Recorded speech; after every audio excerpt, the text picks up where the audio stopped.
Hello కుషికెన్యమ్స్, how are you all? ఈరోజు నేను మీ ముందుకి ఒక ఇంట్రెస్టింగ్ క్వశ్చన్ అయితే తీసుకుని వచ్చాను. అది కూడా థర్మోడైనమిక్స్కి సంబంధించిన క్వశ్చన్ అనమాట.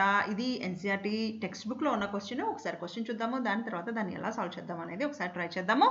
A boy after swimming comes out from a pool covered with a film of water weighing 18 grams. ఒక అబ్బాయి స్విమ్మింగ్ పూల్లో స్విమ్ చేసిన తర్వాత బయటకు వచ్చాడు. అతని బాడీ మీద ఒక వాటర్ లేయర్ ఉంది. ఆ లేయర్ వెయిట్ అనేది మనం 18 గ్రామ్స్ అని అస్యూమ్ చేస్తున్నాము. అంటే క్వశ్చన్లో ఇచ్చింది అదనమాట. How much heat must be supplied to evaporate this water. ఆ వాటర్ లేయర్ ఏదైతే ఆ బాబు బాడీ మీద ఉందో దాన్ని ఎవాపరేట్ చేయడానికి how much heat must be supplied, ఎంత హీట్ సప్లై చేస్తే ఆ వాటర్ లేయర్ మొత్తం ఎవాపరేట్ అవుతుంది. ఎట్ ఏ టెంపరేచర్ ఇచ్చాడు? 298 కెల్విన్ అంటే రూమ్ టెంపరేచర్ ఇచ్చాడు. Calculate the internal energy of the vaporisation at 100 degree centigrade. Vaporisation at 100 degree centigrade అనేది calculate the internal energy అనేది క్యాలిక్యులేట్ చేయమన్నాడు. Delta H vaporization, enthalpy of the vaporization for water at 373 Kelvin వచ్చేసి మనకి 40.666 kilojoules per mole అనేది అయితే data ఇచ్చాడనమాట. దీన్ని చూడండి మనం ఎలా సాల్వ్ చేద్దాము. ముందు ఇచ్చిన డేటాని లిస్ట్ అవుట్ చేద్దాము. ఇచ్చిన డేటా ఏంటి అంటే enthalpy, standard enthalpy of vaporisation ఎంత ఇచ్చాడు మనకు? 40.66 కిలోజౌల్స్ పర్ మోల్ అనేది అయితే ఇచ్చాడు. అలాగే వెయిట్ ఆఫ్ వాటర్ ఇచ్చాడు. ఎంత ఇచ్చాడు? 18 గ్రామ్స్ ఇచ్చాడు. And we know molecular weight of water ఎంత? H2O కాబట్టి 2 × 1 2 + 16 అంటే 18 అనేది మాలిక్యులర్ మాస్. సో ఈ రెండింటిని బట్టి కూడా మనము నంబర్ ఆఫ్ మోల్స్ ఆఫ్ H2Oని క్యాలిక్యులేట్ చేయొచ్చు. Weight by molecular weight which is 18 divided by 18 అంటే మనకు ఉంది 1 మోల్ అనమాట. ఎస్, అయితే మనకి number of moles of water అయితే వచ్చింది. అయితే హీట్ నీడెడ్ ఫర్ ఎవాపరేషన్ ఎలా వస్తుంది అంటే heat energy will be equal to number of moles into enthalpy of vaporization. Standard enthalpy of vaporization తీసుకుంటాము. number of moles వచ్చేసి మనకి 1 మోల్ ఇంటూ vaporization వచ్చేసి 40.66 kilojoules పర్ మోల్ అనేది ఉంది ఇక్కడ. అండ్ ఇక్కడ మనం నెంబర్ ఆఫ్ మోల్స్ మల్టిప్లై చేస్తున్నాం కాబట్టి మనకు అది యాజ్ ఇట్ ఈస్ ఉంటుంది. సో మనకు వచ్చేసి heat energy required will be 40.66 kilojoules అనేది మనకి ఫస్ట్ క్వశ్చన్కి అయితే ఆన్సర్ వచ్చేసింది. నెక్స్ట్ క్వశ్చన్ ఏంటి?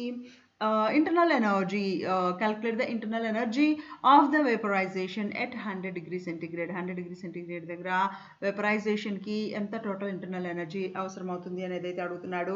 సో మనకి తెలుసు delta you internal energy for the vaporization will be equal to enthalpy, standard enthalpy of vaporization minus P delta V. Okay, so ఈ P delta Vని మనం ఏమనుకుందామంటే PV equal to NRT, ideal gas equation ఉంది కదా. So మనకి ఈ gas కనుక paper స్టేట్లో ఉన్నప్పుడు అది మనం ఐడియల్ గ్యాస్ కనుక అనుకుంటే ఈ P delta Vని నేను NRT కింద కన్వర్ట్ చేసుకుంటే నాకు ఫార్ములా చేంజ్ అవుతుంది.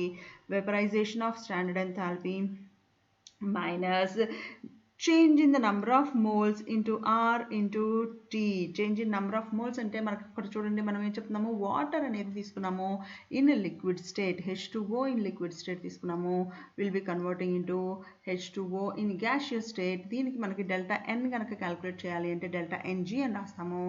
Number of moles of gases present in the products minus number of gaseous moles present in the reactants. So నాకు ఇక్కడ ప్రోడక్ట్స్లో 1 మోల్ ఉంది, రియాక్టెంట్స్లో అనేది నాకు 0 మోల్స్ ఉంది కాబట్టి ఈ డెల్టా N అనేది నాకు 1 అవుతుంది. సో నేను ఈ డెల్టా N వాల్యూని ఇప్పుడు ఈ ఫార్ములాలో సబ్స్టిట్యూట్ చేస్తే delta U vaporization will be equal to enthalpy of vaporization minus delta N అంటే 1 ఇంటూ R వాల్యూ వచ్చేసి 8.314 ఇంటూ టెంపరేచర్.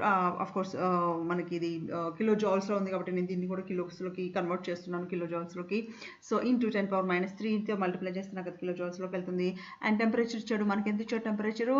100 డిగ్రీ సెంటిగ్రేడ్ దగ్గర అంటే 373 కెల్విన్ ఇచ్చాడు. నేను దాన్ని మల్టిప్లై చేస్తున్నాను. వేపరైజేషన్ ఎంథాల్పీ ఎంత ఇచ్చాడు? మనకి ఇచ్చాడు కదా 40.66. సో నేను దాన్ని 40.66 minus 8.314 times 373 into 10⁻³ దీన్ని ఫర్దర్గా సింప్లిఫై చేస్తే నాకు 40.66 minus 3.10 అంటే 37.5